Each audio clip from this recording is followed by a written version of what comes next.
Hello, ladies and gentlemen, boys and girls, and everybody else in between. I'm Ashton Gene Lewis. This is the Broke Boy Sports Podcast, and you are correct. It is 4 o'clock in the morning on a football Sunday, which sadly, one of the worst weeks known to football kind is upon us, and it is it's London Week. London Week is here. And if you're not familiar, I'm going to be honest with you. This is my opinion about this has changed drastically as I've gotten older, 31 years old, to give you a point of reference or anything like that. But just so we're all clear, nobody wants to get up at 8:30 in the morning, let alone, what is it on the West Coast? West Coast, it starts at technically their 8:30 minus 3, 5:30 in the morning. I'm sure that's fun for everybody.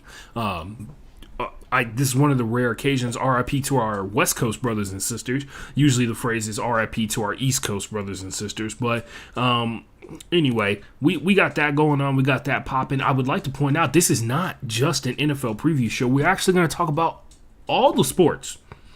I finally got it together in terms of my scheduling, and obviously not that well in terms of my scheduling because I'm recording this at 4 o'clock in the morning, and yes, I am hating myself every second that passes by, but I'm still going to put on a good show because at the end of the day, my dream is to hustle some lucky corporation out of $100 million, and then immediately, as soon as that money hits my bank account, stop doing this show. And the only way to do that is to put on multiple good shows in a row every once in a while, or be white and angsty. One of the two. One of those options is not available to me as of now. If it does change, I'll work on it. You know what I mean? So we're actually going to talk about some baseball. Got a little bit, a smidge of baseball. Not even a story that actually relates to the super important thing that just happened where, like, the playoff teams were declared. It's a more important story, many would argue. If you're an NBA fan, you understand why you would argue that this story is more important. We are going to talk about the NBA. There was a big trade with Damian Lillard. We're going to talk about that a little bit, what that means, how people reacted to it a little bit, and kind of, once again, we live in the player empowerment era, which many could argue has existed for quite some time. By the way, didn't do a media suggestion for this week. Would suggest that you listen to overall Pablo Torre's new podcast, which is Pablo Torre Finds Out. It's called PTFO. Anyway, you need to check that out. It's pretty sick. They've done like 7 banger episodes in a row. It's basically ESPN Daily, but longer and about any topic that Pablo wants to do instead of the ABC Disney Channel friendly topics. He has one that basically like spits in the face of all these idiots who have gone around and made laws that are preventing young trans athletes from competing in competing in the gender that they've chosen, right? Anyway, not even chosen, the gender that they understand themselves to be born as, not necessarily the gender they were born as, physiologically or whatever. Anyway, I don't know. That's actually a good way. I need to ask myself, how do I pronounce that correctly? Or how do I say that correctly? I don't want to sound like a jackass. I was already accused of transphobia by a very angry customer like a couple days ago, but we'll talk about that later. Anyway, we're talking about that. We're talking about Dame news. We're talking about a little bit of baseball. And then we got some best of the best, worst of the worst. We do have the hydration breaks. They are back. If you're unfamiliar, if you're new, which a lot of you might be, the hydration breaks are the periods during the show where you're allowed to drink any liquid that you want without having to listen to me talk. It's usually my point during the show where I take a break from talking into the microphone repeatedly and drink some water to make sure that I can do talking to the microphone repeatedly for the back half of the show, which is a shit ton of talking in general. But yeah, we usually listen to a Christina Gukic song, and I put my microphone on mute, and you take a break from the show, and then we come back, and I finish it off. Anyway, if you're on YouTube watching right now, make sure you like and subscribe. Hit that bell for the notifications because you need it. My schedule is really erratic right now for a multitude of reasons. Be honest with you guys, not having a great week. Not having a good. I'm actually having a terrible week. But I look forward to doing this show. What I do dread is all the research that goes into pulling off just one mere show where I spend most of it stumbling into the microphone and rambling. Anyway, let's talk about a couple things. I got to knock off the rust on how to do a regular Broke Boy Sports podcast episode, so bear with me if you will. We're going to start off from the top, best of the best and worst of the worst. The reason that I have those two categories and why they're called that is because this show is billed as the best and the worst that sports has to offer every single week, because the beauty of sports in general is that it has absolutely horrifying and amazing things going on in it at any given point. So let's talk. Actually, before we do that, I take a little foray into another side topic, which I'm sure I don't deviate from the original topic of conversation very much when I do this podcast, but I like to do it a little bit off the top of the show so I stay more on task as the show goes on. It's called Geek News. It's still listed as Nerd News in my OBS, but it is called Geek News. So this one's pretty simple. The Netflix One Piece show came out. I didn't like it. I did not enjoy it. I can't lie. I was not having a good time watching it. The only part that I kind of enjoyed was the hour-long part, which if you're not familiar with One Piece is the longest, if not one of the longest. It probably isn't, because Lupin the Third is still technically going. Lupin in general is still going. It's one of the best anime. Lupin is really fun. If you ever listen to Lupe Fiasco, he actually makes a lot of references to Lupin the Third, which is the third rendition of an anime that's been going on for thousands of episodes. It's about a thief and his friends and a detective constantly trying to hunt them down. That's it. They never catch him. He's been trying to catch him for like 30 years. He just never caught him. Anyway, they got that anime, but One Piece is over 1,000 episodes. As a matter of fact, I'm caught up. Well, technically, as of now, I am not. I'm one episode behind because the new episode dropped a couple hours ago, and I got to watch that before I go do my thing for the rest of the day. I have a strange feeling that I'm just going to stay up until 8:30 in the morning and watch. I think it's not even 8:30. I think it's actually 9:30 for me, because it's 8:30 Eastern. Anyway, I might stay up and just power through it, because what would be I can't think of a better way to end off this absolutely shit week than me staying up until 9:30 in the morning watching the sunrise after doing a podcast. Anyway, I didn't enjoy the One Piece anime for the most part because the characters in the anime, just in general, are so cartoony and over the top that when you try and portray them acting wise, you get bad acting, or what we perceive as bad acting. A lot of people who are fans of the anime actually enjoyed it a lot. I enjoyed some of the modifications they made to the story to make it more realistic, because there are some things that happen in this show that are just so absurd and over the top that even in the anime, they're over the top. So if you're the best thing about this is it probably started a lot of people on the journey of watching the 1,000 plus episodes that this anime exists and the 7 movies that it expanded, which means that there's more people for me to talk about One Piece in the world. And if that is the only thing that this really, you know what, that's the only thing that this bad show has to come from it, I'll take it. I watched every single episode just because I thought towards the end of the show it kind of picked up and it got a little bit better. I have a friend who worked on the VFX for the show, which were apparently the thing that people enjoyed the most about it, in terms of how they portrayed Buggy, who has the ability to chop his body up into like 1,000,000,001 different pieces and all that kind of stuff like that, and they still remain functioning and he stays alive. You should watch it. It's a ton of fun. I would more suggest you watch the actual anime. That's just me, from the bottom of my nerd heart. I would much rather you watch the anime, because if you try and have a conversation with a person who's watched the anime and you've only watched the Netflix show, yes, you have covered a lot of ground in a short amount of time, but you've missed a lot of like character development, which is the point of very much so of those 1,000 plus episodes of One Piece. It is the character development that makes the show the most endearing, but they're off to a good start in comparison to other people. For other people, they seem to be doing a really good job. For me personally, obviously, I'm going to watch season 2 because I support things that I like, and this seems to be a way for these actors to be able to get some money. It's not the worst show I've ever seen. You know what I mean? There's a lot of bad shows out there in the world. I didn't watch Cowboy Bebop when it was on air. I have to say,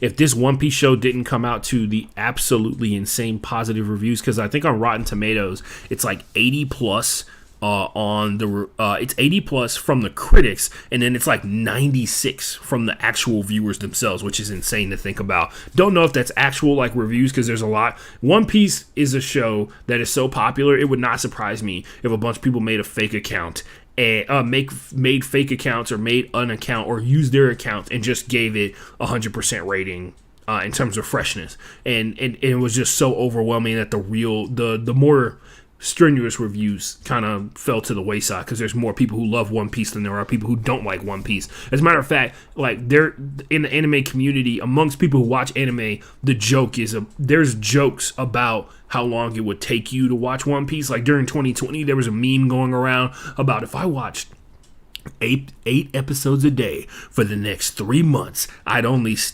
need to watch 600 more episodes of One Piece to catch up, which was true at the time, and there's been 3+ years since that meme was made, so it's actually even more now. So it is worth the watch, especially if you're a person that's always looking for a show that, one, can draw you in, but has moments where you don't necessarily have to be like paying attention to every single stupid, like really detailed thing.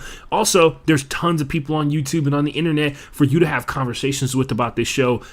For me personally, the One Piece anime is the greatest story I've ever seen told, and it's not even done yet. So, if that tells you what the expectation was for the show, the Netflix show, and why I didn't necessarily enjoy it as much, I think that it gives you that kind of inclination. Anyway, moving on.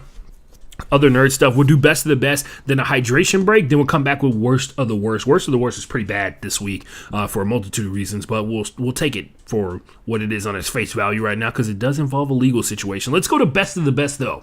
What did I write down? I forgot. I wrote it a couple hours. Oh! History was made. This is one of our 2 baseball stories. Look at me. I'm not gonna lie to you guys. I've watched maybe 7 innings of total baseball this season. Not even gonna front. I live in a city where the reigning World Series champions are on TV every other night, and I've watched 7 innings of baseball.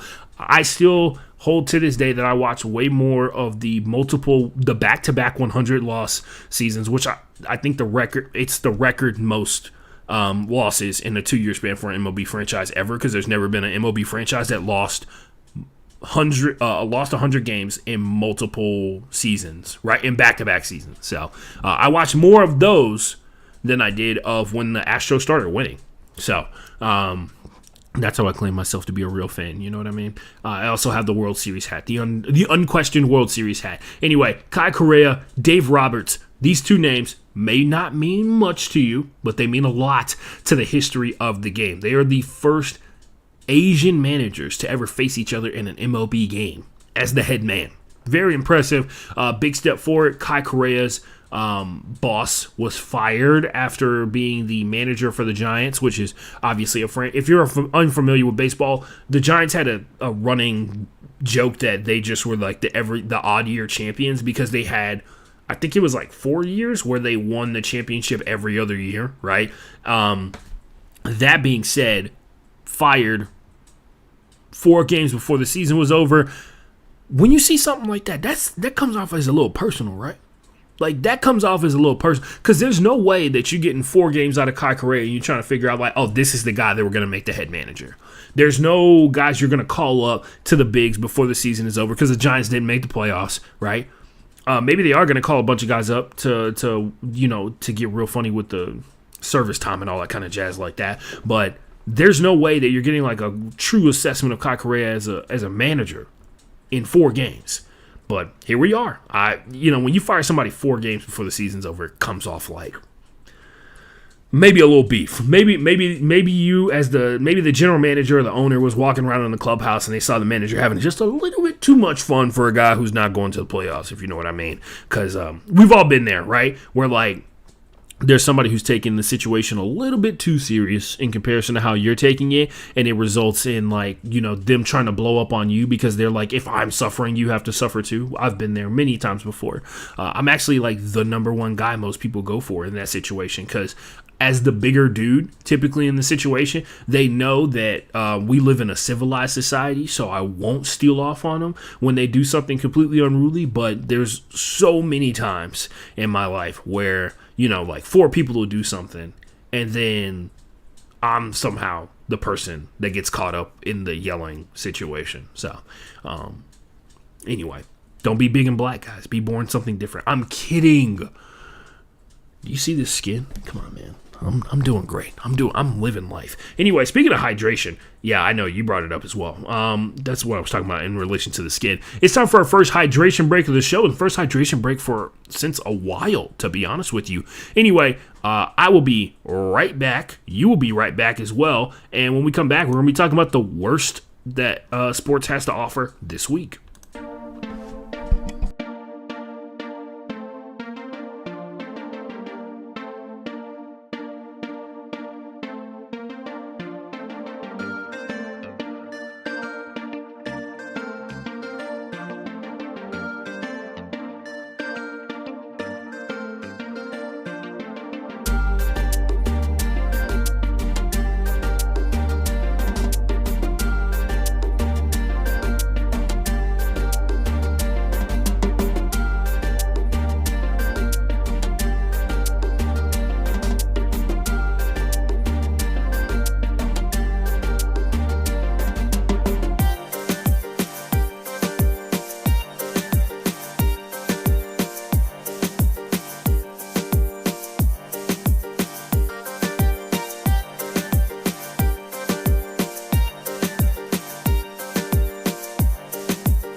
And we're back here live on the Broke Boys Sports Podcast. Wasn't that fun for everybody, especially me, as I tried to get more social media stuff out, but failed almost miserably. I'm pulling off the Twitter stuff right now, and I'm going to continue to be a person that calls it Twitter until, I don't know, I guess he sues me or kicks me off the platform. Who cares?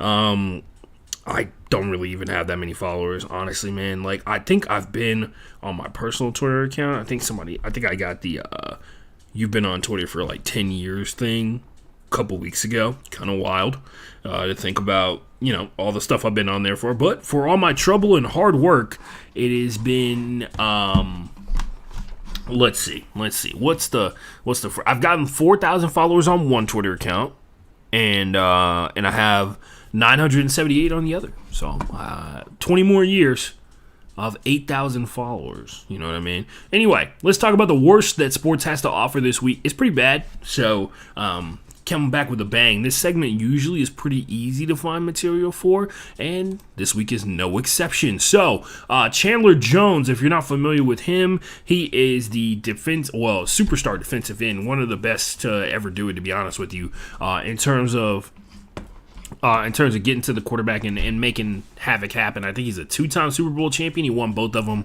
with the New England Patriots. He then played for the Arizona Cardinals for a good chunk of time. He had one season where he had like 19 and a half sacks and nobody said anything about it.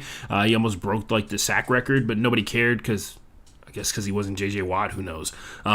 Anyway, by the way, J.J. Watt, Ring of Honor ceremony for him later today on Sunday, because it is 4 o'clock in the morning on Sunday here in Houston, Texas. Anyway, Chandler Jones was recently arrested for a violation of a restraining order, which is like a domestic violence situation.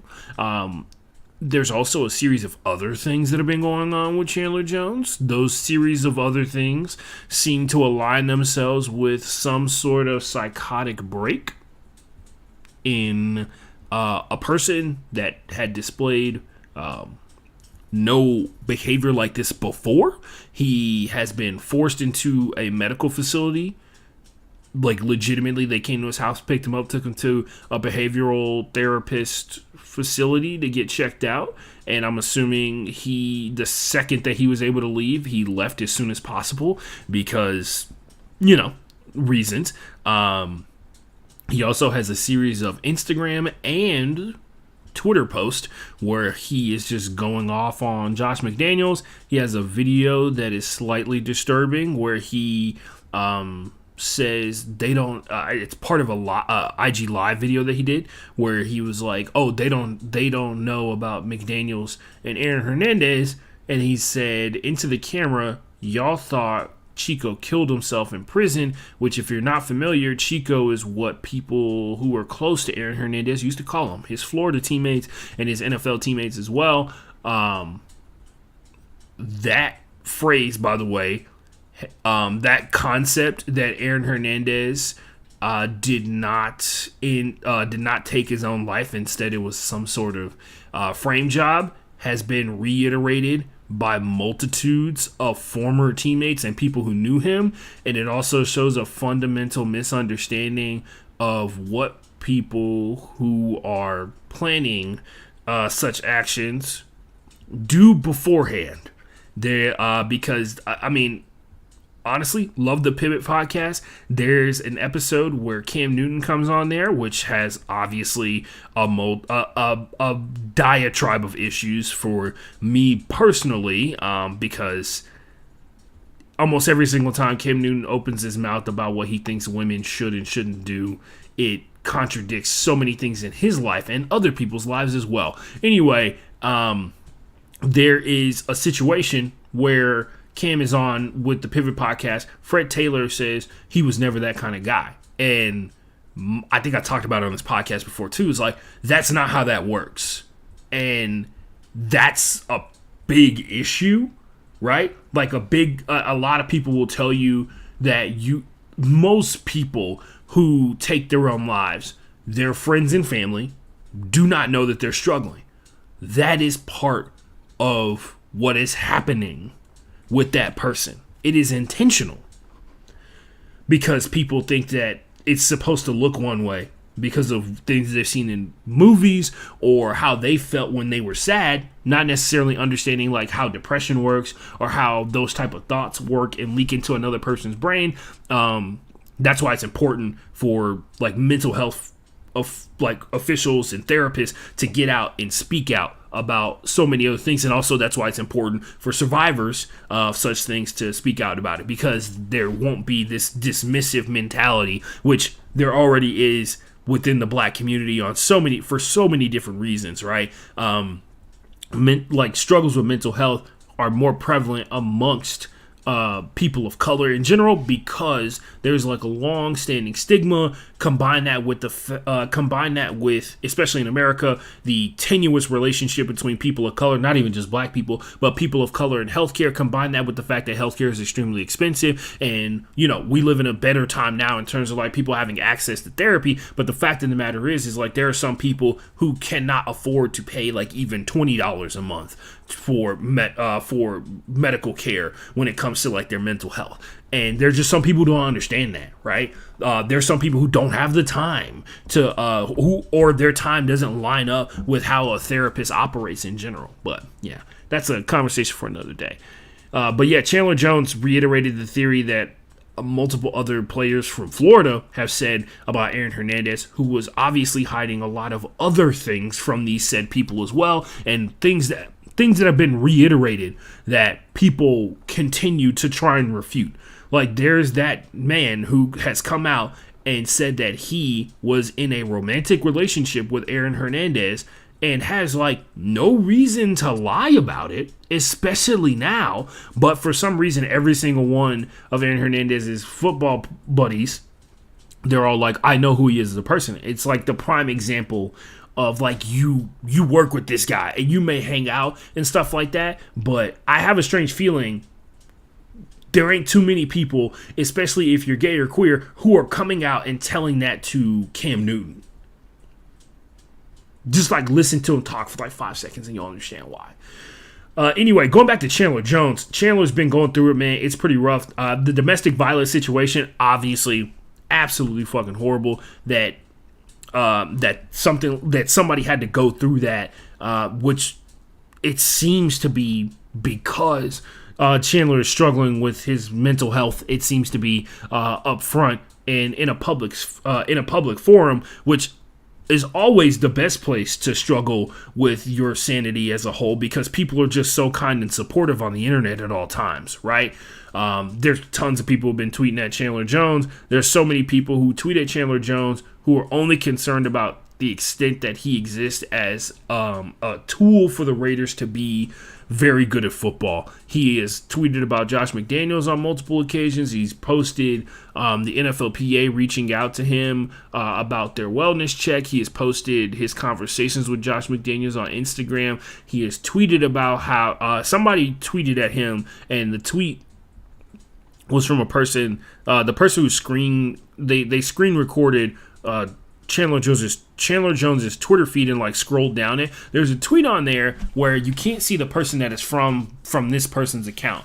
And the response, it's a quote tweet from Chandler Jones, and he's saying, I'll play for anybody but him, Kraft mac and cheese motherfucker, which can only make me think he's talking about Robert Kraft. And I want to take this time and reiterate to everyone, Robert Kraft does not own Kraft products.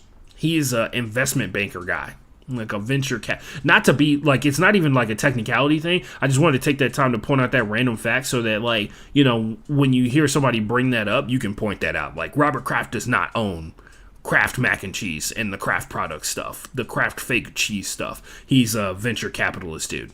Anyway, back to Chandler Jones and struggling with his sanity, aren't we all? Anyway, the Raiders have now released Chandler Jones. He was arrested 2 days ago, and they basically released him the following day. I'm sure it's because they literally can't get a coherent sentence out of him, and every other sentence that he says is a threat. Like, it's a threat to him. Like, there's one situation where he essentially blackmails the Raiders about how he's not going to post any more of their private conversations between him and Josh McDaniels, how he's got videos and stuff like that. He said, don't make me post things from my other phone. And it all points to Chandler struggling with a lot. Eerily similar to the Everson Griffin situation that happened a couple years ago. And not to say it's the same thing, because nobody's mental health struggle is exactly the same as somebody else's, right? Because that's not how human brains work. But Everson Griffin had some situations where, he utilized the internet to, like, get out and kind of ramble on IG Live, and then talked about how, he was in a pitch black apartment complex and how he's got a gun and all this kind of stuff like that, and how I think he said Ezekiel Elliott helped him get the gun, which was kind of wild. But yeah, Everson Griffin, who's still in the NFL, looked like he was struggling with a lot of stuff, and hopefully he gets the help that he needs, because not only does Chandler have the means to be able to go places and do a lot of things while he seemingly is mentally unstable, he has the ability to harm other people because of his means. So not only for his own personal benefit, but for everybody else's as well that's around him.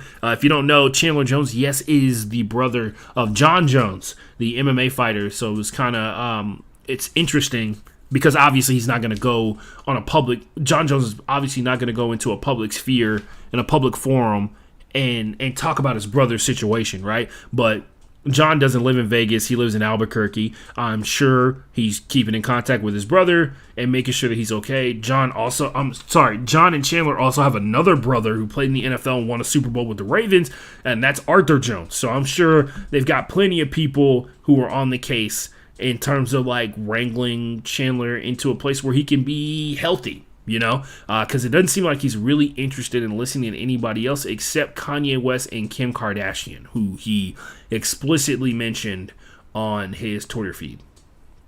Anyway, let's talk about some money. This is a category it's called We Talking Money or We Talking Money. If you're not familiar with it, it's a segment about money. Like just stupid money that gets spent in sports. So there's two teams, AC Milan, Inter Milan. Inter Milan, when I was a kid, when I was coming up, middle school, high school, most dominant Italian league team out there. They kicked everybody's ass.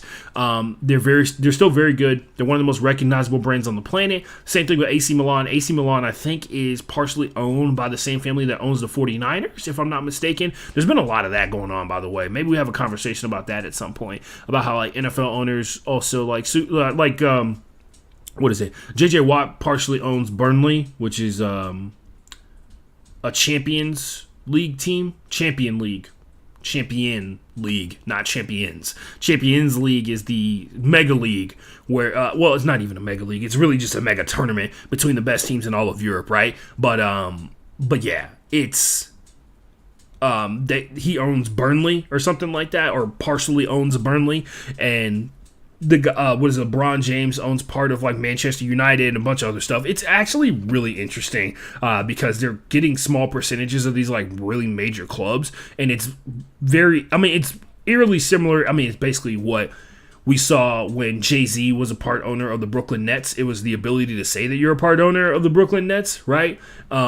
And it's good for the team because there's brand recognition and face recognition. Same thing with Magic Johnson, except I think Magic Johnson's a lot more deeply tied in with all of his. Like he's partial owner of the Commanders, one of the group owners for the Dodgers as well. And I think he's working. There's another team. It has to be another team. He sold off his shares of the Lakers, if I'm not mistaken, when he became the general manager. I think that's what happened. Anyway, what a time. Remember when Magic Johnson was the general manager for the Lakers? Wow. Anyway, it would have been really cool to see that in Winning Time. If you've not watched HBO's Winning Time, it's been canceled, but they got 2 seasons in, and it's all about the Showtime Lakers and the rise of the Showtime Lakers.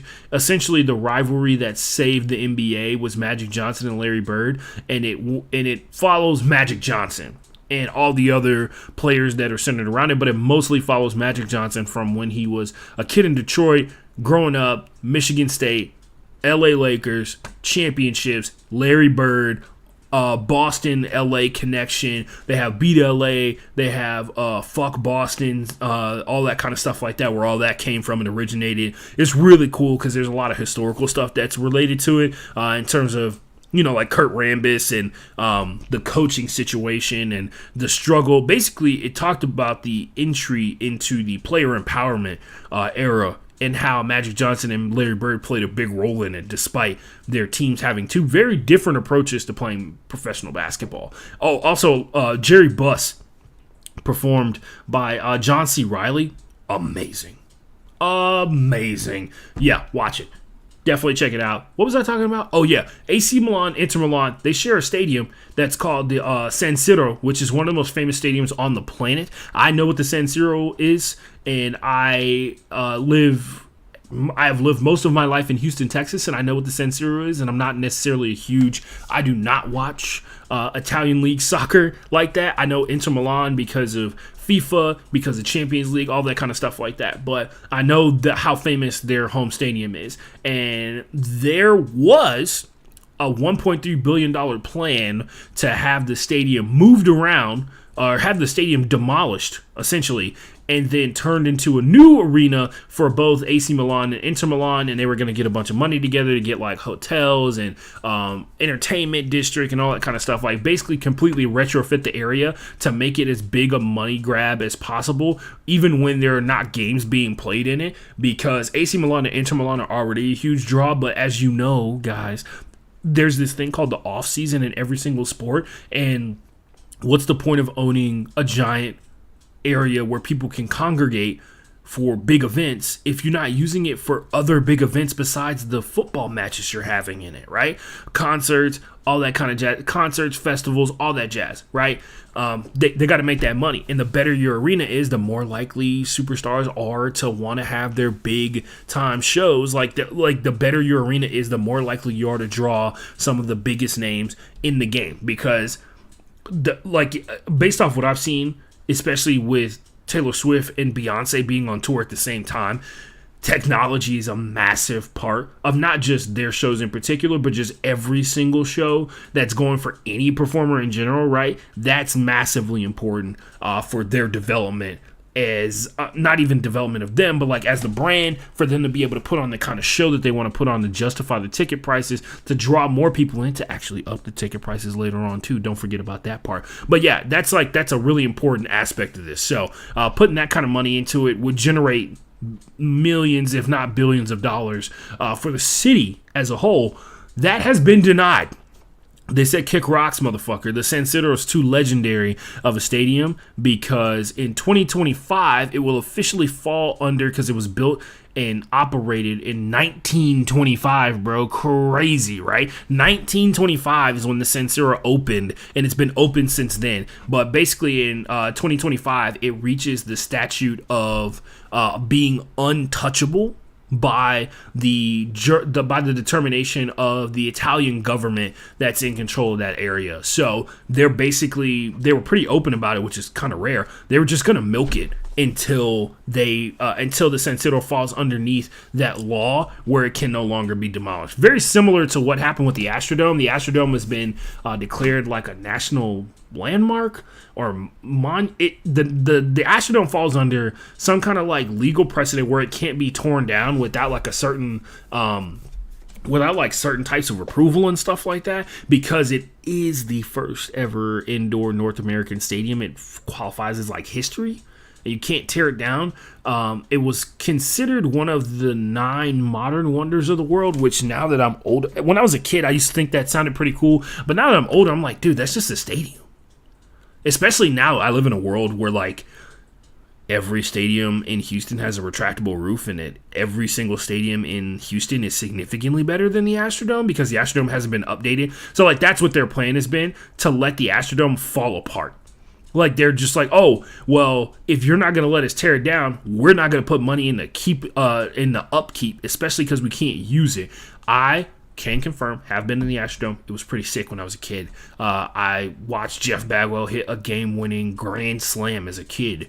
I got free tickets to the Astros game when I was in elementary, because I was on the all A's honor roll or whatever, and they gave me free Astros tickets. So I got to watch Jeff Bagwell hit a home run. It was pretty lit. By the way, that was, yes, in case you're wondering, yes, it was a formative moment for me as a sports fan. It was like one of, if not the formative moment for me as a sports fan. So, yeah. Anyway, but yeah, that's not happening. It's kind of like an Astrodome situation, but the San Siro is still going to be used. Like, they're not like, it's going to be used for now. There's other teams, like lower division teams that play in the San Siro, but the plan now is for AC Milan and Inter Milan to go to the burbs and build their own independent stadiums. I'm assuming with the same amenities, with like, you know, the fancy hotels, the entertainment district, to attract all these corporate restaurants and all that kind of stuff, which would shift the economic center of the city and maybe, just maybe, effectively kill that part of the city in terms of like how much money it generates, which would drop property values in theory, and also, you know, make things a little bit weird, right? Because the burbs already have money. That's why they're called the suburbs, because they already have money. Anyway, that being said, I just thought that was an interesting story because it felt eerily similar to how the Astrodome was treated and how the Astrodome had its situation go down, where like the Astros moved on to the scam stadium, Enron Field, and I have to point that out every single time. You know what I mean? It's important. It's really important to point out that Enron got so big that they were able to get the naming rights of a Major League Baseball stadium, which, by the way, feels like kind of repeating history a little bit here with cryptocurrency. FTX, formerly the FTX Center, where the Miami Heat play.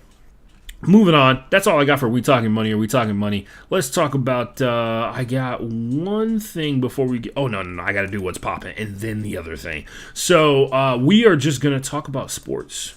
The camera angle has changed to focus on yours truly, because that's what we're going to do. We're just going to talk about sports until I get tired of it. I'm going to break down every single NFL game for Week 4, which is probably not going to end until 5 o'clock in the morning. Wow, this is fresh off the presses, off my brain, and I gotta be honest with you, probably not great. But we are going to start off with one story. This one is about Shohei Ohtani. It's a small thing, but it's a major thing. Shohei Ohtani was actually at the final, was in the dugout for the Angels this past game, that their last game that they played yesterday. Yeah, yesterday on the end of September, and then he's supposed to be in the dugout today for the season finale for the Angels, because you guessed it, they did not make the playoffs again. They have not made the playoffs since Shohei Ohtani showed up, which was like 6 years ago. The Angels have had another shit season despite having a pretty decent group of talented players. Like, they had Giolito on their team for a little while there. They have Anthony Rendon currently on the team, and we'll talk about him a little bit later on. The issue now is whether or not Shohei Ohtani, who, if you're unfamiliar with, he is the kind of baseball player you make on MLB The Show, and I don't even think you could make a player that's as good as Shohei Ohtani on MLB The Show. He's very similar to what we would call the Victor Wembanyama of his sport, in the sense that Victor is like unheard of and unseen before. We don't know how good he is, but we know how fucking good Shohei Ohtani is. He is an ace pitcher. So Shohei Ohtani is one of the best pitchers in Major League Baseball. He is also one of the best hitters in Major League Baseball at the same time. There's essentially never been a player that has done what Shohei Ohtani does except Babe Ruth. And Babe Ruth did it, obviously, shit-face wasted. So that makes him more... I'm kidding. He did do a shit-face wasted, but he did it against what we would call inferior competition, is the nice way to phrase it. You know what I mean? There were not people specifically training to play professional baseball, or not a ton of people specifically training to play professional baseball in Babe Ruth's time. I don't think many people could be transported from Babe Ruth's time to today and make anything happen, right? So that's the dilemma the Angels find themselves in. They've basically stumbled across one of, if not the greatest baseball player of all time, and the chances of them getting him to stay, almost zero. Gotta be almost zero. Almost, I give him a chance in the sense that he's the only team that they truly know how it exists to be on or whatever, and that actually is a big factor that people underrate, in the sense that your experience as a player on each professional football team or professional baseball team or professional NBA team, it varies based off of the kind of experience, based off the ownership of the team, obviously, and a bunch of other factors. But I want Shohei Ohtani to milk the shit out of this so I can hear some of these crazy-ass recruitment stories, because, honestly, unheard of level player, next level guy, probably never going to see another player like Shohei Ohtani, at least not while I'm alive or while you're alive.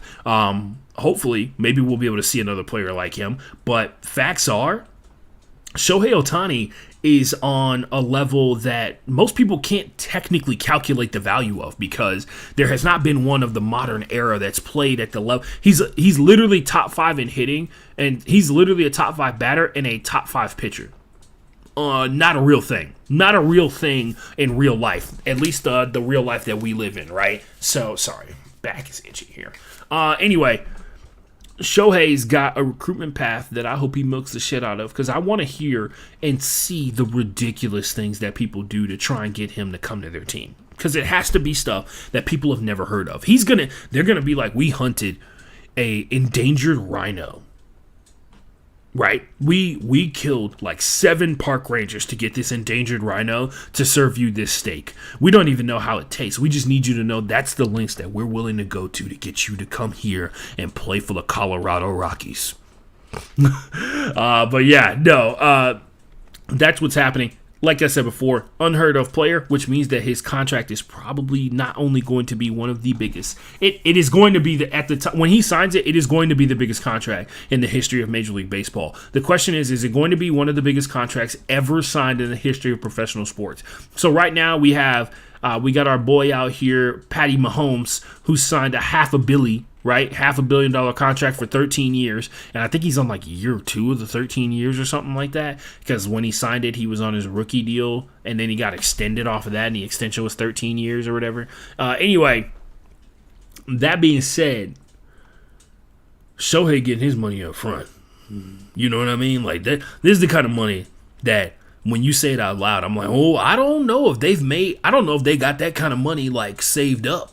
You know, but yeah, wherever Shohei goes, especially if it's a new team, he's going to generate millions of dollars for that team just off jersey sales alone. That's not even talking ticket sales. You know what I mean?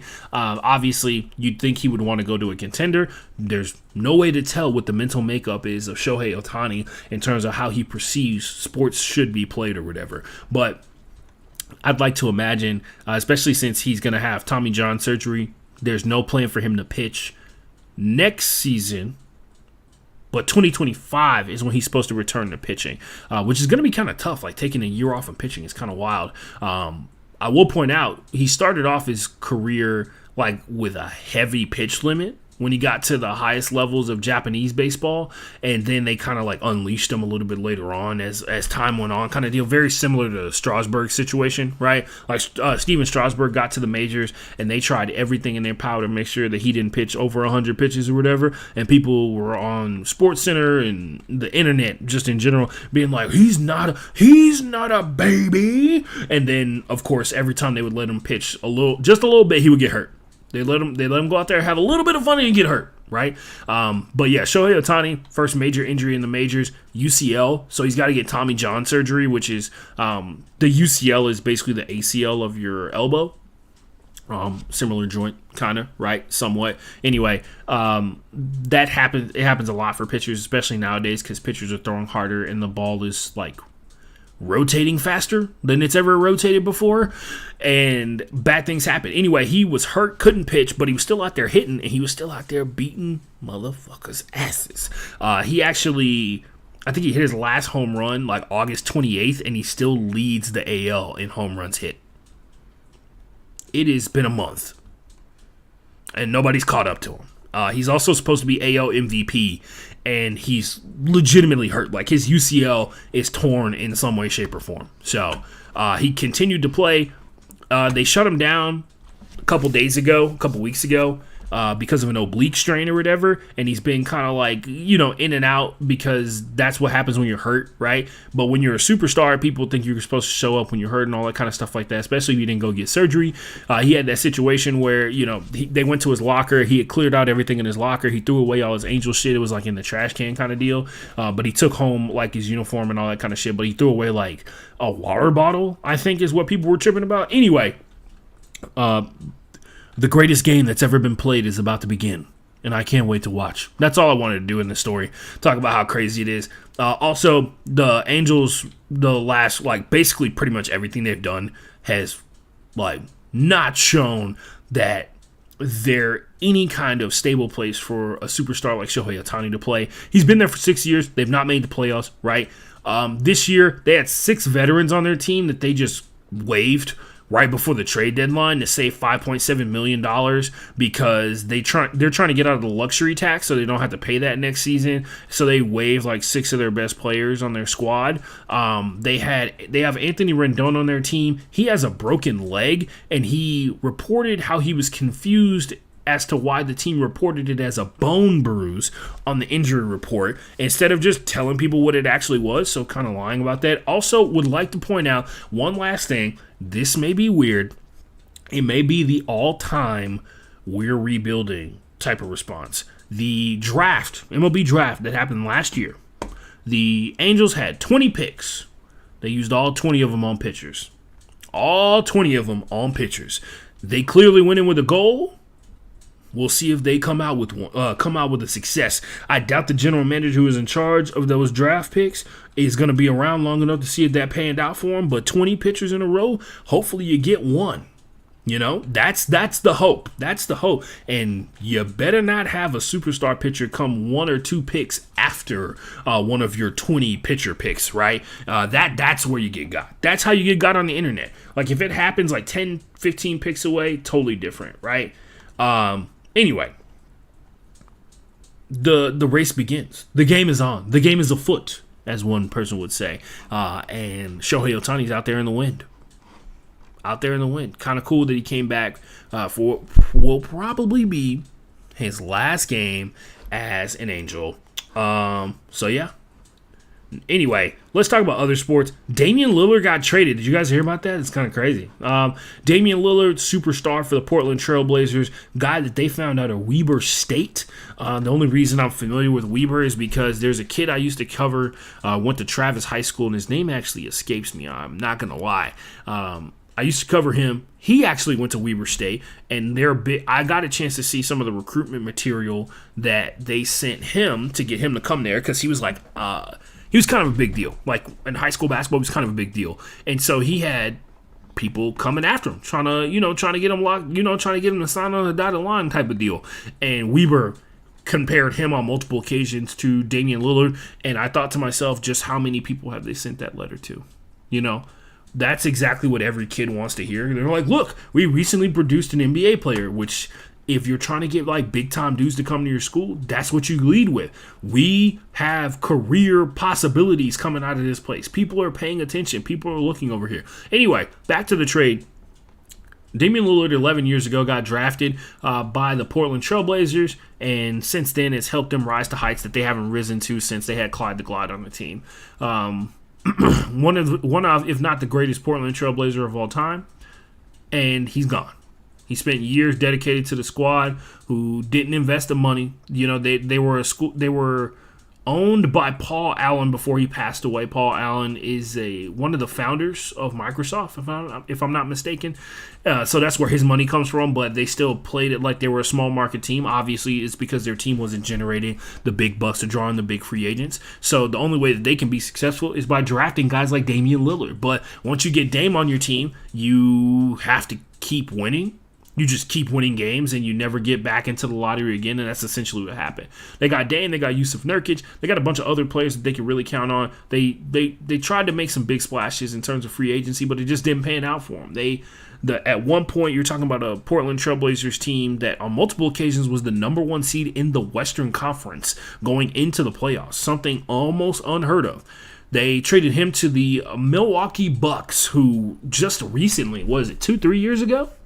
2 years ago, were NBA champions. They looking to try and get back. Giannis Antetokounmpo said, I don't know, man. I feel like it's not enough people, going all in on trying to win this title. And last time I checked, it's 1 o'clock for me, especially he's coming off knee surgery this past offseason, which popped up during the FIBA World Cup as to why he wasn't playing for Greece or whatever. So maybe we're getting to that point where the near indestructible Giannis, that near gets a little bit bigger, right? Portland gets Drew Holiday, DeAndre Ayton, because this is a 3-team trade, so they get DeAndre Ayton, the starting center for the Phoenix Suns, which, if you've heard what DeAndre Ayton's attitude is like, some people might be a little bit more excited about this trade than others. Drew Holiday, one of the best defenders at the point guard position in the NBA. What he did lack, though, is basically what Dame provides, and that's offensive firepower, right?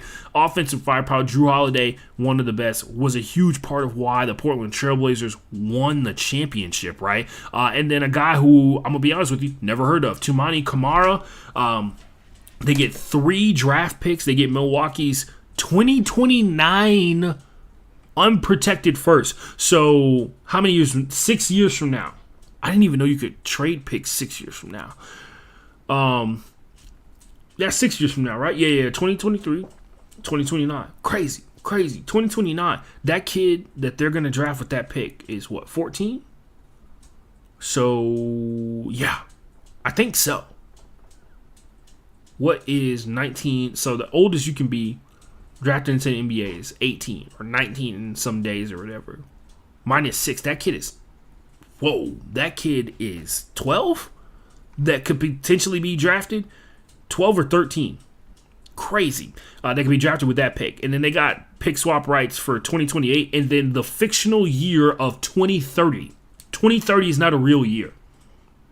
It's either 7 years away or it's not a real year. You decide. The Suns receive Yusuf Nurkic, who has been a massive part of why the Portland Trailblazers have been so successful. They get a center that won't complain as much and balls hard as fuck. They get Grayson Allen. Oh, man. They get Grayson Allen, but who they do get, huge, underrated part of this, Nasir Little. Nasir Little is that guy. Nasir Little, huge addition, especially considering how the Suns traded away so many of their key role players with Cam Johnson, Michael Robinson, and, a flurry of other people to set up their super team. They traded away so many of those integral people in terms of the lineup and everything like that. I think, and these are a couple of things I thought in terms of like immediate impact overall. They have a player who can hit from range, right? They've had a couple of guys. They had Joe Ingles at one point. They have Joe Ingles this past season. They had White Dante, aka Dante DiVincenzo, right? Who's a shooter. He's with the Golden State Warriors. Who's a shooter coming off an ACL tear. Really wish they would have like stuck with him a little bit more instead of what they did do was like his year he came back from his ACL tear. They traded him at the trade deadline. Felt like he could have filled in a lot of the gaps. Anyway, Dame's got range.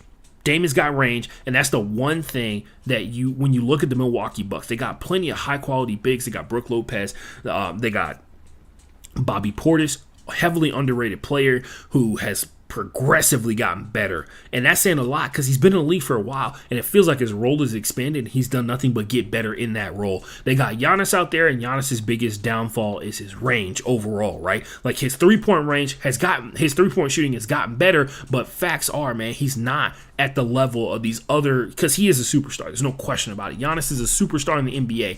His shooting is not at the level of other superstars in the NBA, right? There's very few people who can claim to be superstars that don't have a 3-point shot, except Giannis, because he's so ridiculously good at the other categories, right? Adding a guy like Dame, who's more than willing to go out there and rip those shots to expand and make sure that you got to cover the entirety of the court at any given moment, right? Dame's got great passing, great vision. Drew Holiday had a lot of this stuff, but he only really specialized in the defensive part of the game. This is yet another person that helps out with the offensive side with Chris Middleton.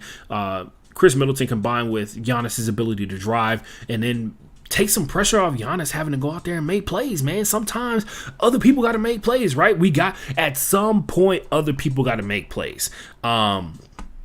This is also one of the few times where you look at the Bucs roster and you can have in your mind, you look at what they're capable of doing, and you can accept the idea pretty easily that Dame is the kind of guy that can lead the way multiple nights in the NBA regular season and in the playoffs. Now, Chris Middleton, we all know what Chris is capable of. Chris is one of those sneaky motherfuckers. He has the ability to play like one of the greatest basketball players of all time for a short period of time. It shows up randomly and at different points throughout the course of the season. But when it shows up, you know. Dame seems like on a consistent basis, when he's running at his peak, he can be the lead in terms of offensive ability, right?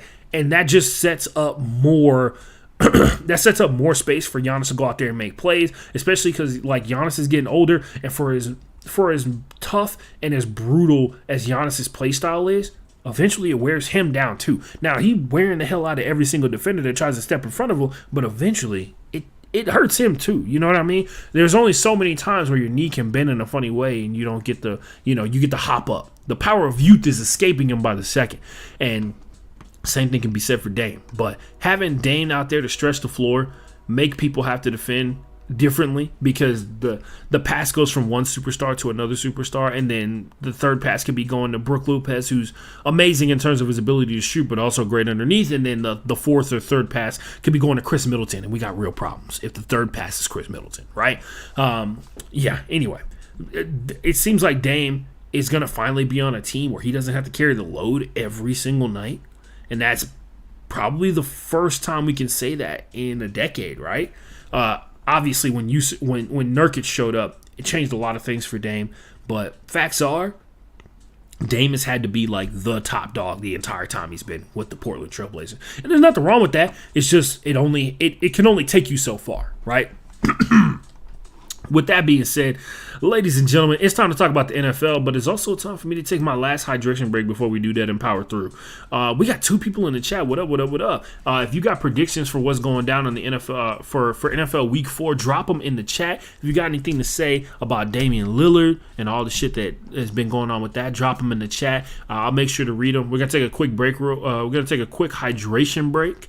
I'm gonna drink some water to clear up my throat because I got to talk about 16 NFL football games when I get back. As soon as I figure out what song I'm going to play from Christina Gukis, let's go with Closure. All right, Closure by Christina Gukis right here.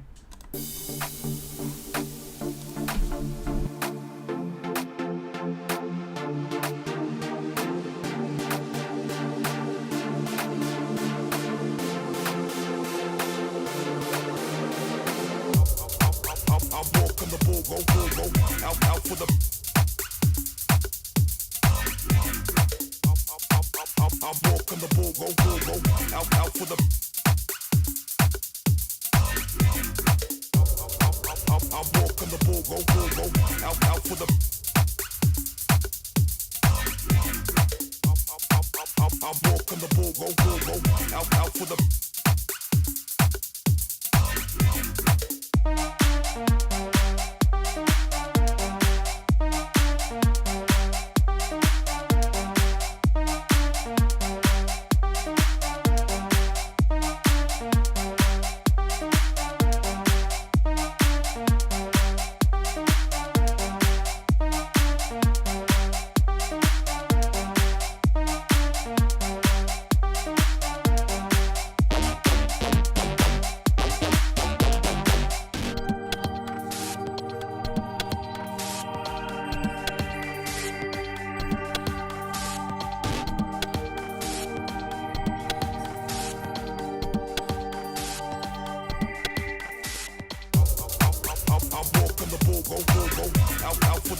I'm walking the bull, go, out for the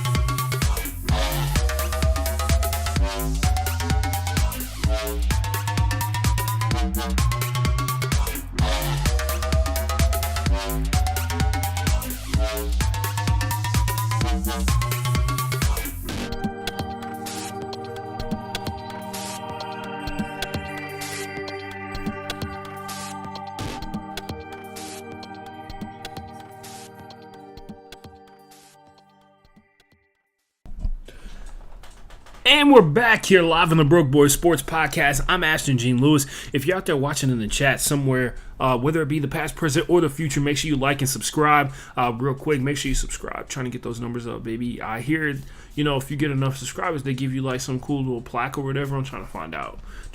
Hit the like and subscribe button. Anyway, I got other stuff to talk about here. This is all NFL from here on out, and then we're finishing up the show. And then finally, I'm just gonna stay up. I've decided I'm just going to stay up. It's let's do a quick review of Thursday Night Football, just as I predicted on Wednesday's show.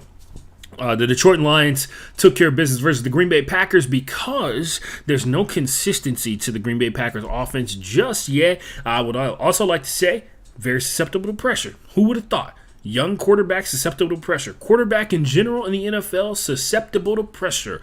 Not too shabby. I thought it was pretty easy for me overall. It felt like the Detroit Lions got W's and got better positioning. Especially considering with the injuries with the Packers, man, they didn't have Jair Alexander, and it's just a field day for Jared Goff, the guy who they told us sucked. Yeah, man, like it's just tough.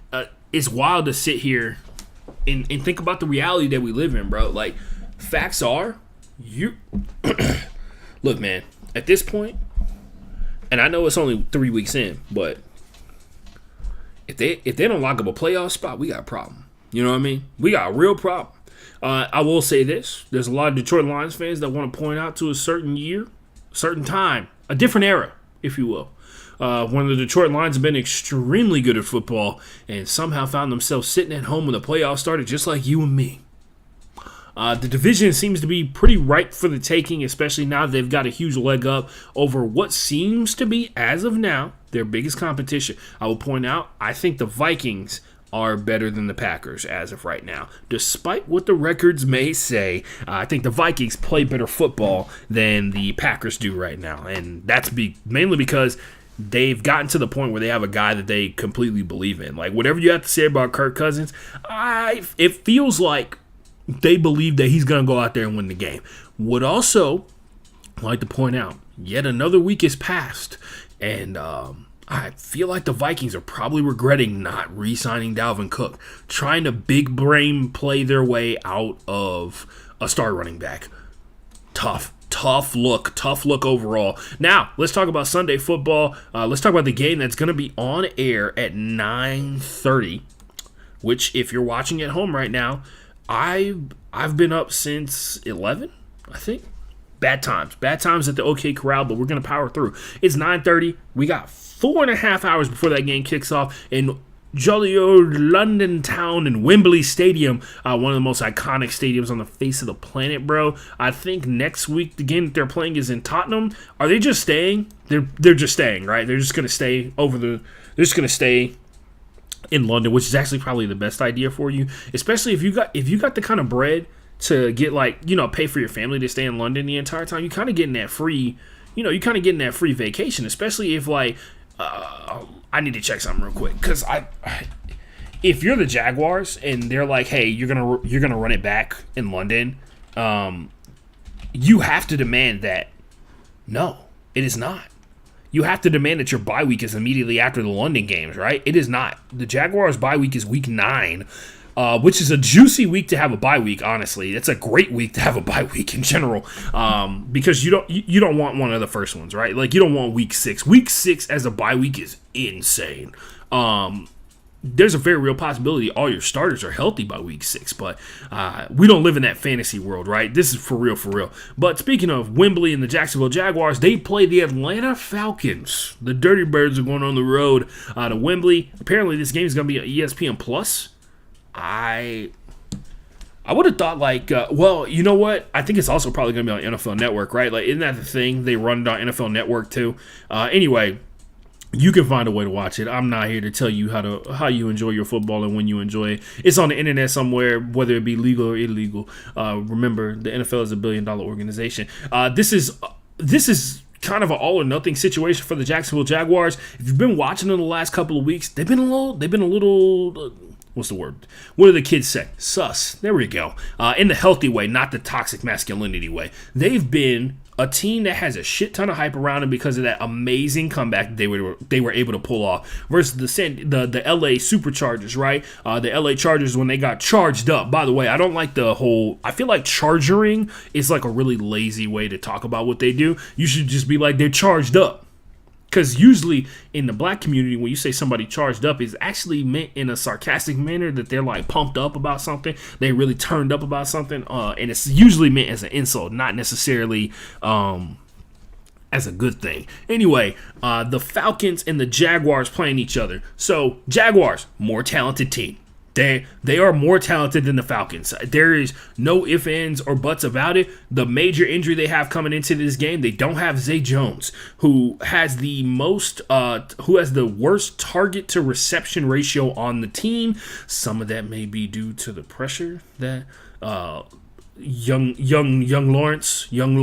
T-Law has been under when he's been playing. But the Jaguars should be able to move up and down the field pretty freely. And I say that as a person who historically, when you see the Falcons, you think bad defense.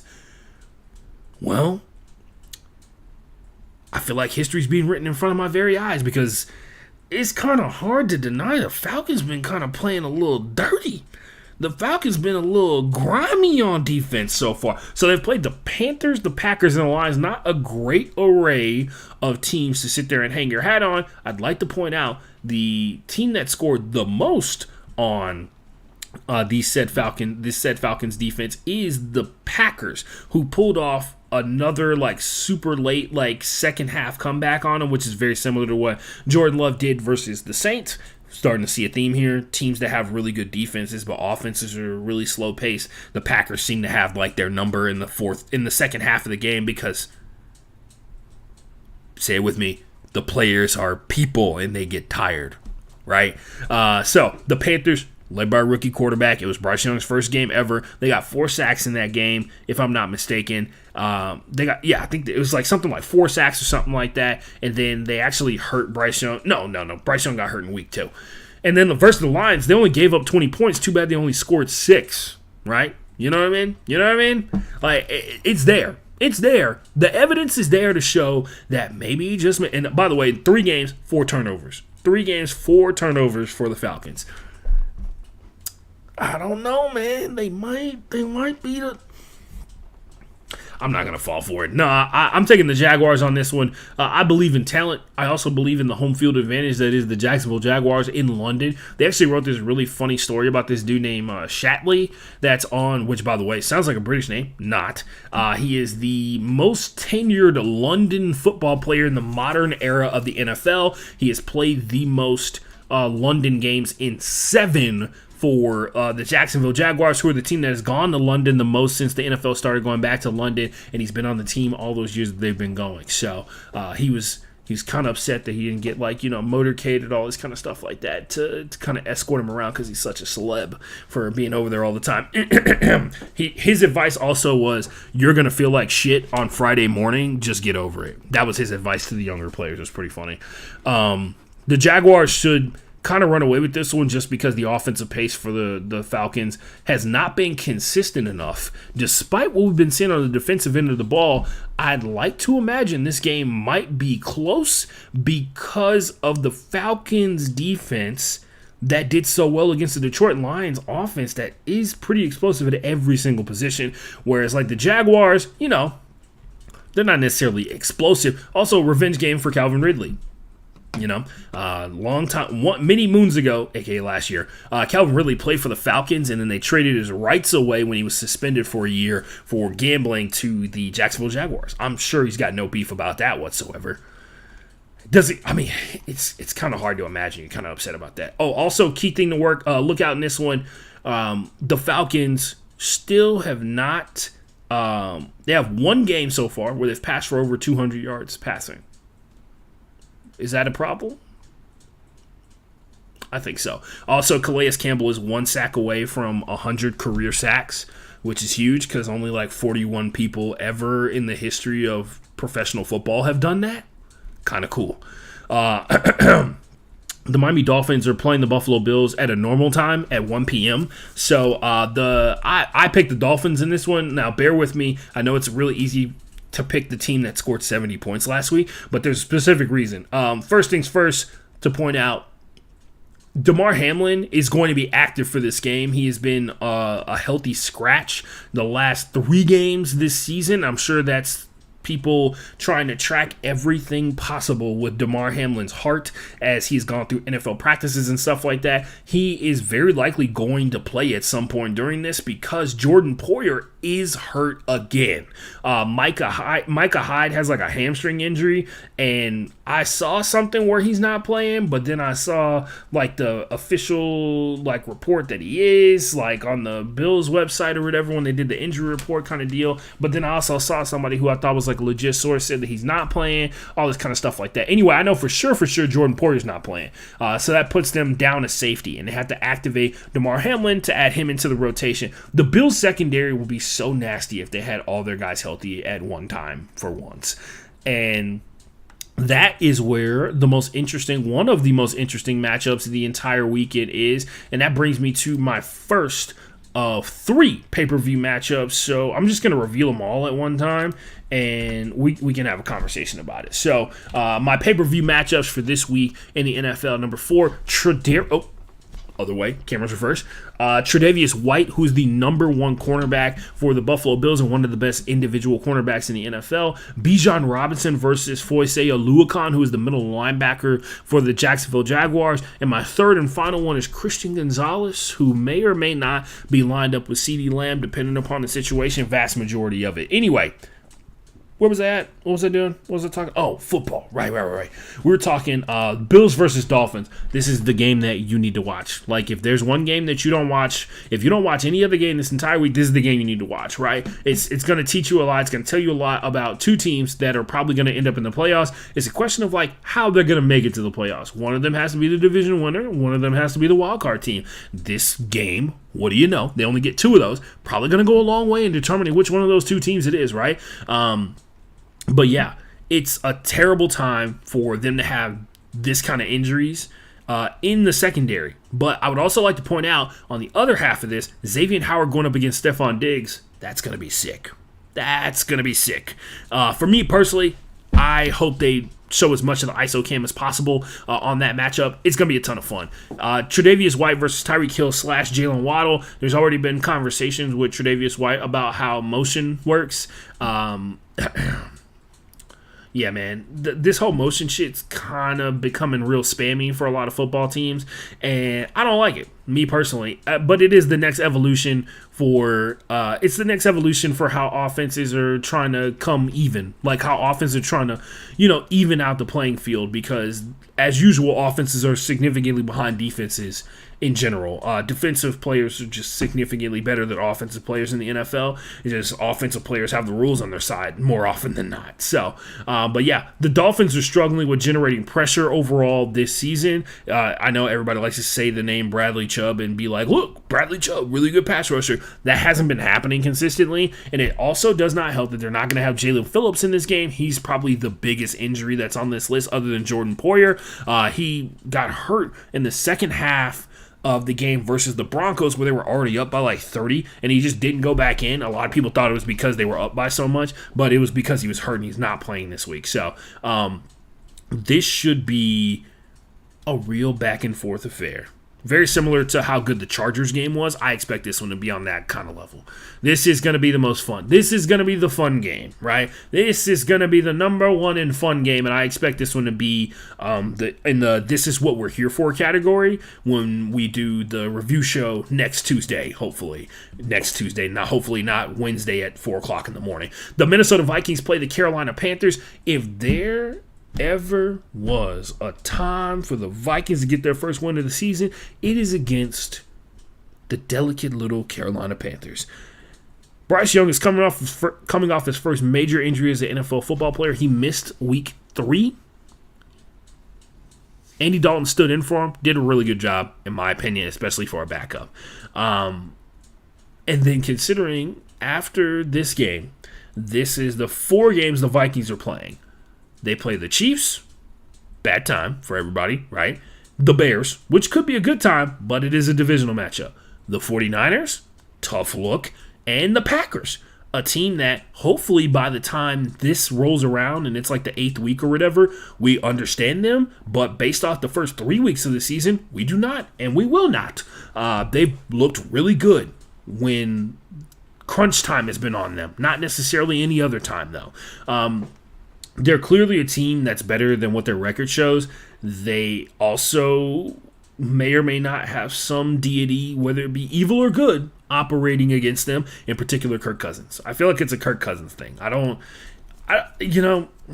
It'd be so funny if it was like, actually Adrian Hansen, the defensive tackle, big voodoo guy, and he kind of messed it up a couple of weeks ago. So that's why the bad things have been happening to the Vikings. But yeah, these two teams have the same record. Two very different journeys to those same records, right? This is the kind of game that could break the Vikings. Losing to the Panthers with a rookie quarterback, a team that's in a clear rebuild mode, plus how they lost the Chargers game, could be bad times. Could be bad mentals. Bad chickens, bad mentals. You know what I mean? This has got to be a pretty nice reprieve for the Panthers' offensive line up front. Not to say that the Vikings haven't shown that they can generate some pressure. A lot of the pressure they've generated has come up the middle. I will point that out. It's kind of weird. But the Panthers' offensive line, they've been going through it. In the last 3 weeks, they've been playing some of the best pass rushers in the NFL. It's been tough. I'll say that much. The Panthers, I think the easiest group they've gone up against was the Falcons, and they struggled against them. They gave up 4 sacks to the Falcons. The Panthers secondary is going to have their hands full with what is considered to be the weakest cornerback group that Justin Jefferson has gone up against all season. Have a feeling he's going to have a field day. He did really good against Asante Samuel Jr. Last week, and he's one of the best corners in the NFL. So, yeah. Hopefully, the defensive line gets busy up front like they have been all season, because they're going to need it. The Denver Broncos are playing the Chicago Bears. Everybody has made all their jokes, and I'll make this joke. A group of famous poets once said, "Wake me up when September ends." Maybe they stay asleep for one more day. Anyway, my pick is the Denver Broncos. And I'm very concerned about one aspect of the Broncos. Like half their front seven is hurt. But I have faith in the system. I have faith in the fact that they also have Patrick Surtain. Lockdown corner. Nobody talks about him, right? Justin Simmons is also not available for this. But I have faith. But I have faith in the Broncos defense to come through for this. I do not have faith in the Broncos offense, but I do have faith that they are better than the Bears offense overall. Basically, especially after what I saw last week, we are coming off of another week where another Bears player has opened their mouth about how they may or may not be having a bad time.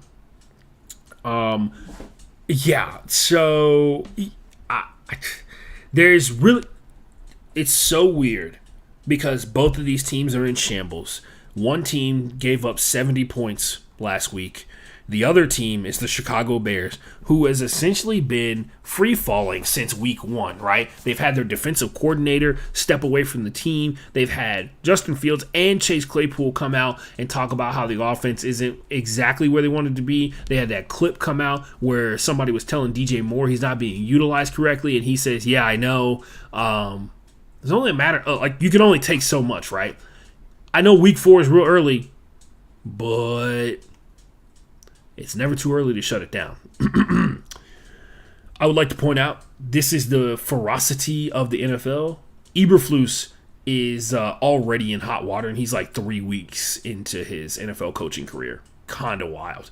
Especially considering everybody keeps saying, why can't you make Justin Fields do all the crazy run plays that are super erratic and not consistent ways of winning as a football team that he did last season, right?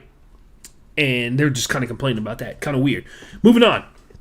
The Ravens play the Browns. My pick is the Browns, and it's for one simple reason. We got a problem. The problem is back. The problem is back for the Ravens again. So, it's been the same problem for the last 3 years.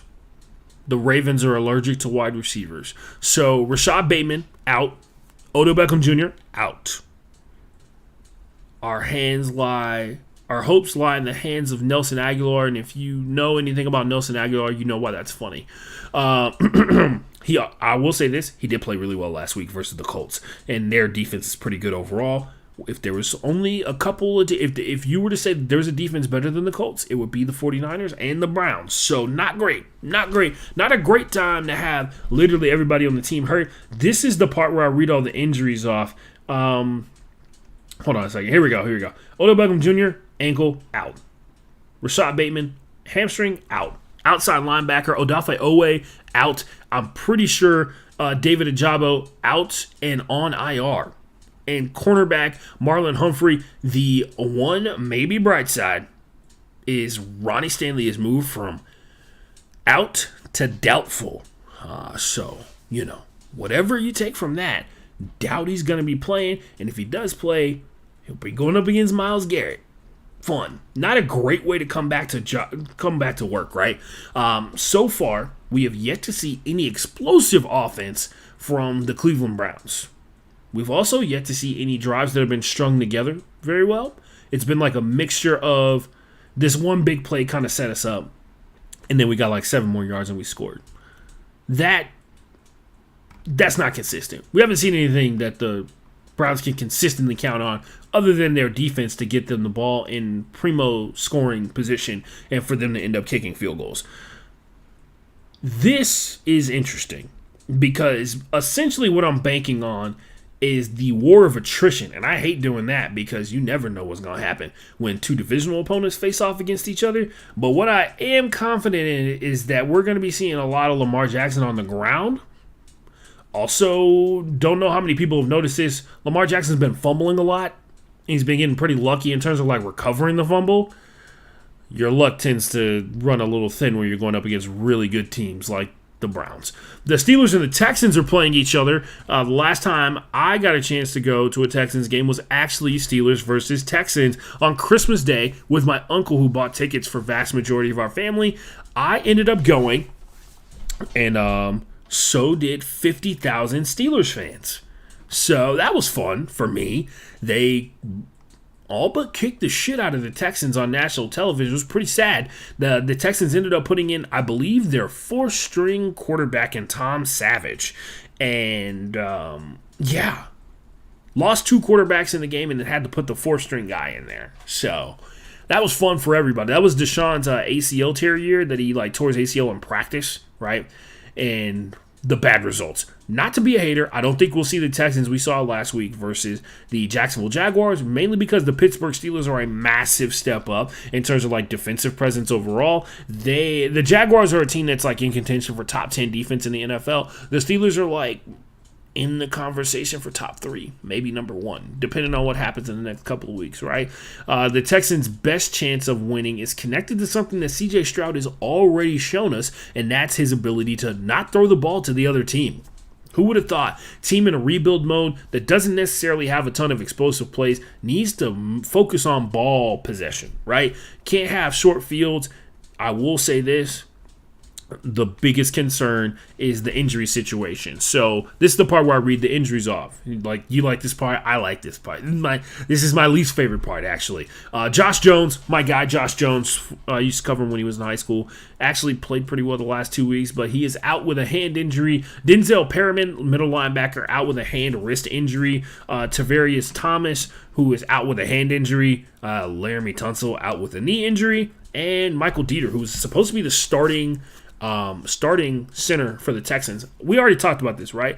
Me reiterating, there's 5 guys who were supposed to start for the Texans at offensive line. They are down to 1. Last week at one point they were down to 0, right? It was an entirely backup offensive line.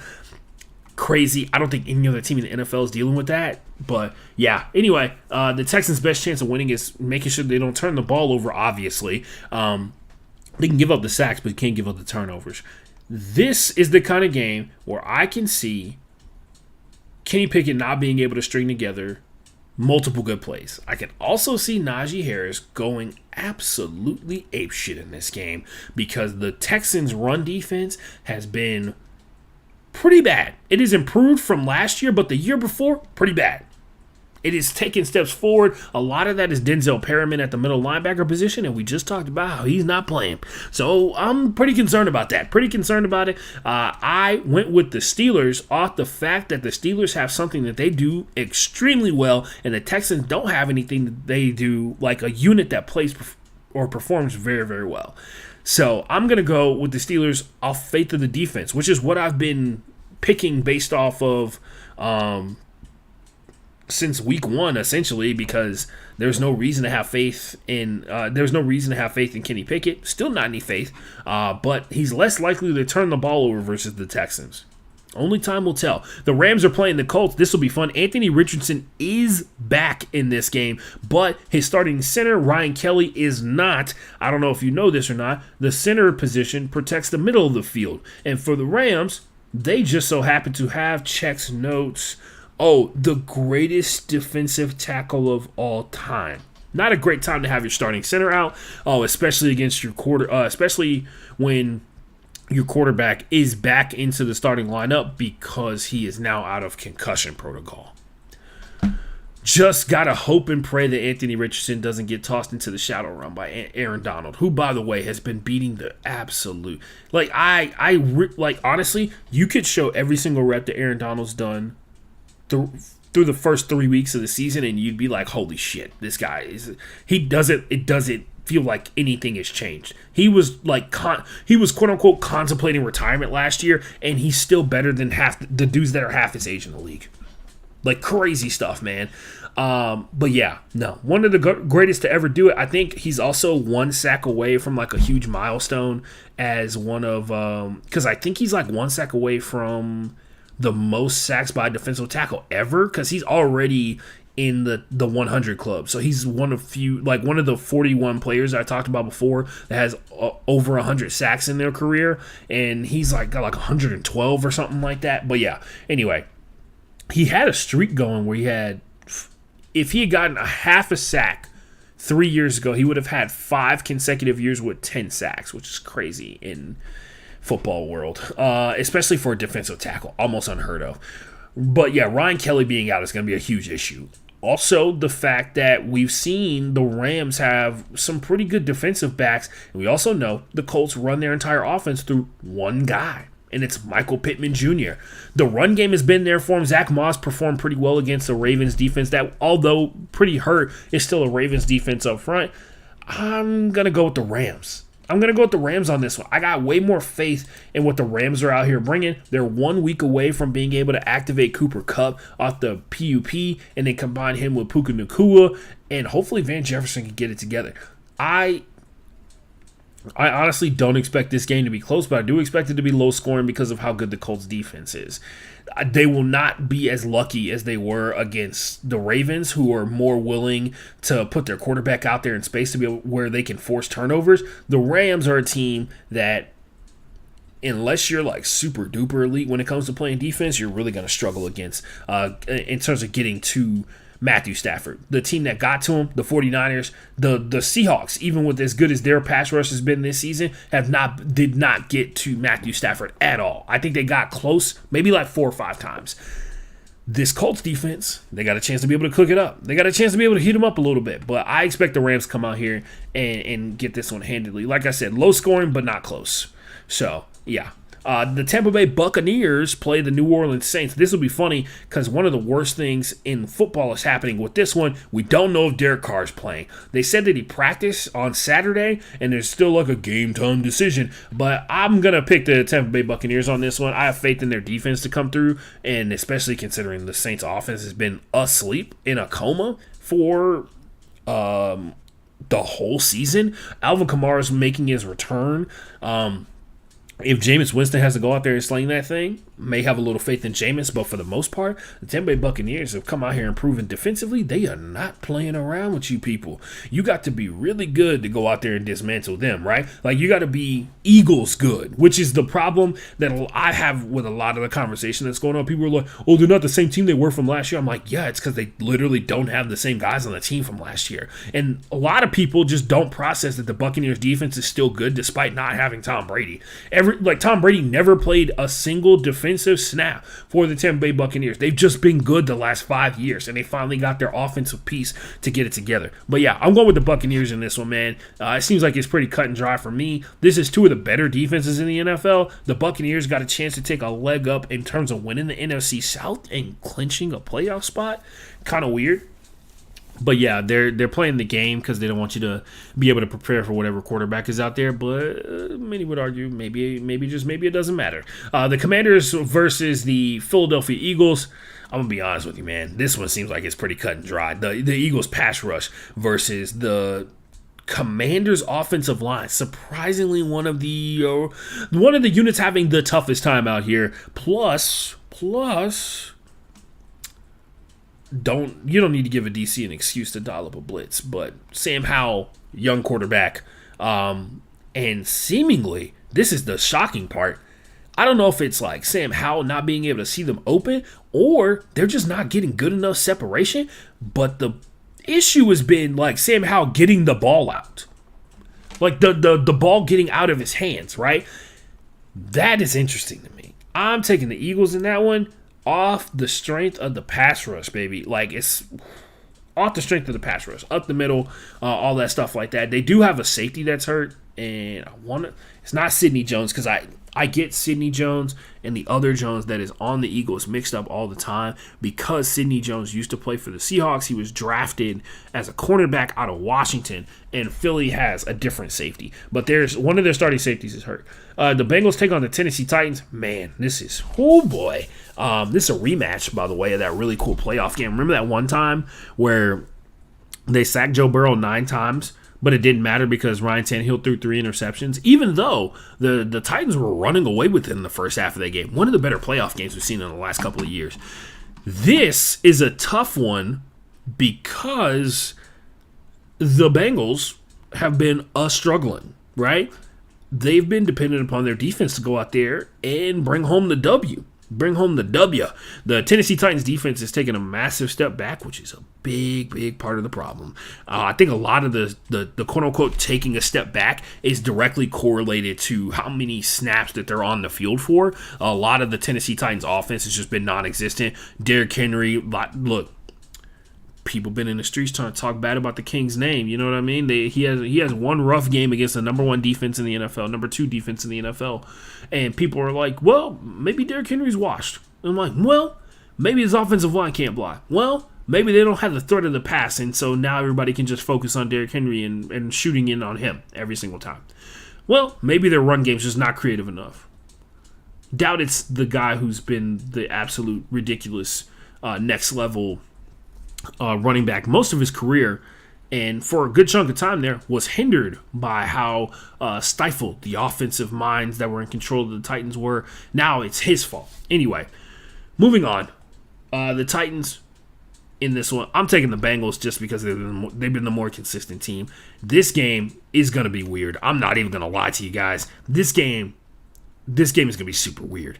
We're still in that time frame where people are for some reason having Joe Burrow go out there and play hurt, and it's mainly because they believe the defense can carry Joe Burrow while he tries to figure out how to work through this calf injury. And according to them, the calf injury has not gotten any worse, which, hey, if that's the metric, maybe they're trying to get to the bye week. You know, you get those 2 free weeks off or whatever, and you kind of chill out a little bit. They get up big in this game versus Tennessee, they definitely pulling them. You know that. Anyway, Raiders. I'm taking the Bengals off of the strength of the defense. The Raiders play the Chargers. This is a couple of key injuries, 3 big ones. Austin Eckler and Joey Bosa. I think they already ruled Joey Bosa out because he has like an injury that's lingering from the last game. But Austin Eckler didn't play last game, and he's like doubtful. Jimmy Garoppolo is out. He's actually in concussion protocol, and a lot of people were wondering what the hell they're talking about. Like that, a lot of people didn't see him get hurt, especially considering he finished the entire game. So the Raiders take on the Chargers on this one. Yeah. So what's a nice way to phrase this? I can't even say the pass rush is really going to get to him because Joey Bosa, that's been the problem with the Chargers this season. Everybody else been doing their job. The pass rush, strangely enough, been struggling a little bit. Sebastian Joseph Day having a good season so far. Khalil Mack's been getting in there, but they haven't had the kind of bang power punch that they've been expecting. This should be a lot of fun with Max Crosby versus my guy Rashawn Slater. He's not like really my guy. Like, I'm not like cool with him or whatever. Like, we just follow each other on Twitter. I used to cover him in high school. I was a big fan of him when he was in high school and stuff like that. But yeah, no, like, I'm pumped to see Max Crosby versus Rashawn Slater. But the Chargers are definitely taking this one. They're coming off of a close win where I feel like, you know, you learn a lot about yourself when you're in fiery situations like that overall. Another game where the Chargers are just basically not going to have a run game. If you don't know, the Chargers rarely ever win football games without Austin Eckler. Like, it's a statistical anomaly where I think he's had like 10 games where he's missed, and they've won like 2 of them, and one of them was last week with the versus the Vikings. Kind of an alternate universe, right? When you play the Vikings, they live in a world where like everything that can go wrong does go wrong for them. So it kind of helps you on that aspect. Especially if you look back at all the things that went wrong for the Vikings, how easily that game could have gone to them if the ball had bounced like a certain way or whatever. But it like bounced the wrong way every single time, and that usually doesn't happen in football. But hey, who knows? The Patriots take on the Dallas Cowboys. This should be fun. Bounce back game, in theory. For the Cowboys, or even worse, we have to deal with crying Cowboys fans on the internet for another week because they go out against the Patriots, who, by the way, have played every single team regardless of skill level very close this season, including the Miami Dolphins.